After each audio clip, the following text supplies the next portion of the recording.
प्राचीन काल की बात है। एक ब्राह्मणी थी जो भगवान विष्णु की परम भक्त थी।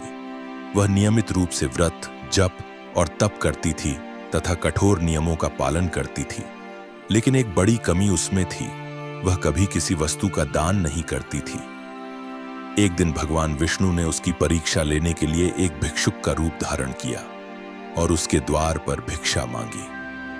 ब्राह्मणी ने श्रद्धा तो दिखाई, लेकिन दान के नाम पर उसने मिट्टी का एक ढेला, पिंड, भिक्षा में दे दिया। भगवान विष्णु ने उसे भी सहर्ष स्वीकार कर लिया और वहां से चले गए। कुछ समय बाद ब्राह्मणी का देहांत हो गया। पुण्य के प्रभाव से वह स्वर्ग पहुंची, लेकिन वहां उसने देखा कि उसे रहने के लिए अन्न धन से रहित एक खाली महल मिला है। यह देखकर वह अत्यंत चिंतित हो गई और भगवान विष्णु के पास जाकर अपनी व्यथा कहने लगी। भगवान विष्णु ने उसे समझाया कि तुमने जीवन भर भक्ति और तप तो किया, लेकिन दान न करने के कारण तुम्हारा पुण्य अधूरा रह गया। इसी कारण स्वर्ग में तुम्हें यह कष्ट भोगना पड़ रहा है। फिर भगवान विष्णु ने उसे माघ मास के कृष्ण पक्ष की षटतिला एकादशी का व्रत करने का विधान बताया।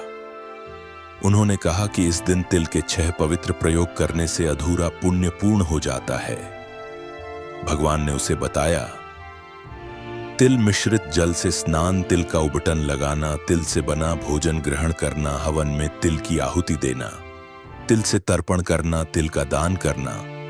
ब्राह्मणी ने श्रद्धा और विधि विधान से षटतिला एकादशी का व्रत किया और तिल के इन 6 प्रयोगों का पालन किया।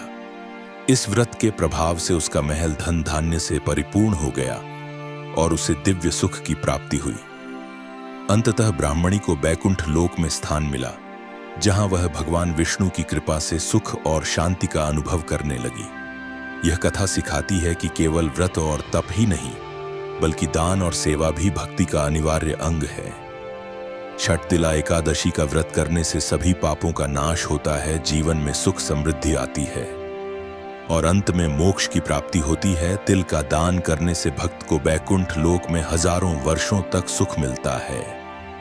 यह एकादशी भगवान विष्णु और माता लक्ष्मी को समर्पित है और विशेष रूप से मोक्षदायिनी मानी जाती है।